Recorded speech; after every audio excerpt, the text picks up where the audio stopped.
great place this is. It's just a pilgrimage spot on this earth, and a place that everyone must visit sometimes. And I think it's so important that we visit again and again and be in the presence of the really saintly people who are carrying on Maharshi's legacy with perfection here in the place where he lived the longest in all those years that he was working, and where he finally was able to live in Vastu. Remember what he said when he moved into this house. He said he felt as if there were no walls, as if he was open to the whole cosmos, that there was no restriction anymore on creativity, and that if he'd had a place like this building earlier, the whole thing he was doing would have gone so much faster. So this is my first reflection, just so grateful to have the chance to be here and to be able to come back again and again and again. We're in the ceremony congratulating Trinidad on the 50th anniversary of Maharshi's visit.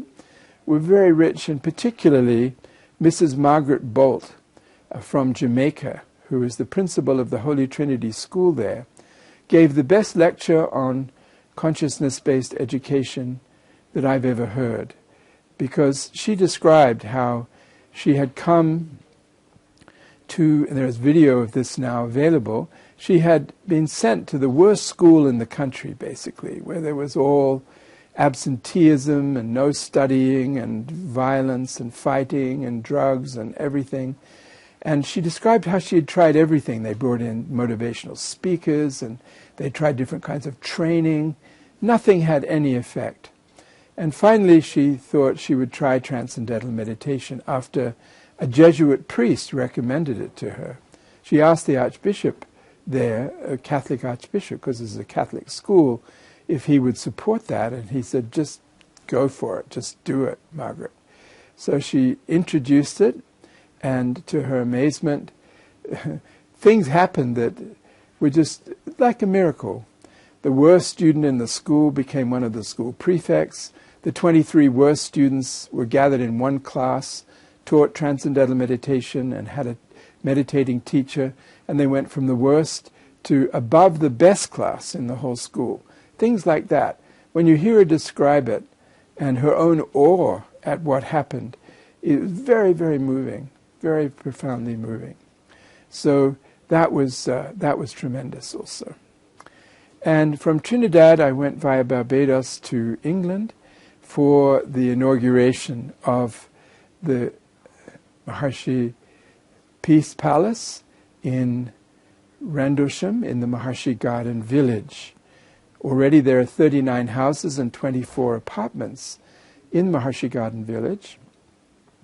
And it was such a beautiful sight, this building. You can't imagine how beautiful that building is.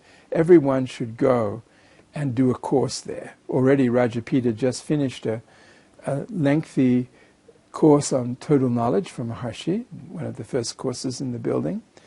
But the 30 bedrooms and the big grand meeting halls and the dining hall and professional kitchen and big yogic flying halls and the beautiful look, the Vedic decoration of it, it's just superb. It's really just magnificent.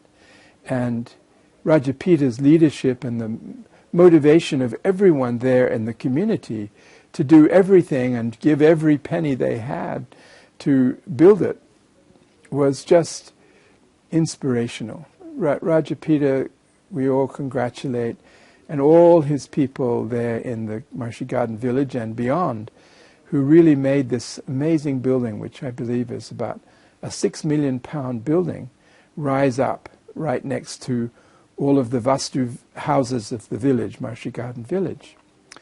Now, as you may have heard, they have getting some land next door which can have 75 more houses. And then they hope to keep expanding like that.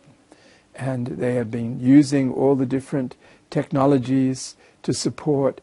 For the very first time, not only did the building have the proper Vedic opening with Maharshi Vedic Pandit coming from Holland, and Maharaja especially there to bless the occasion, but they had a special yagya, I don't think was ever done before, a 21-day Maharshi Yagya for the building that was because of the royal nature of that particular building, a very special quality.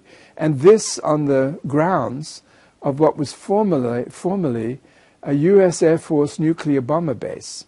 Now it's gone from that to this beautiful center of peace for the nation. And it's really a great example. One of the wonderful stories they told, I think Rajapita told, was that there was a very nice man, meditator, who'd been helping out the center in London for many, many years. And he knew he was going to be not continuing in the world, so he sent word that he was leaving something for the Maharshi Peace Palace. And they thought that was very sweet of him. And they thought maybe he would leave £500 or something like that. It turned out to be £2 million, and that was the actual key in the finances, along with the marvelous group who managed to get money from the bank also, that allowed this marvelous building to be completed, and with the 3 new maisonettes around, including Maharshi Ayurveda Clinic. And so the whole thing was done just to the highest imaginable standard. Aikiji felt that even Vastu itself, for such grand public buildings, had reached an entirely higher level than ever before.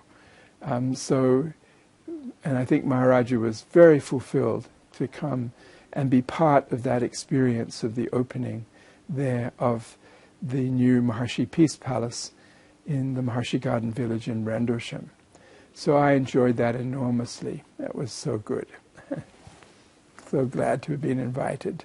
I got to spend the night also with also Aikiji. Spent the night. First night it was opened, and it was very deeply silent, powerful, strong, stable Vastu experience.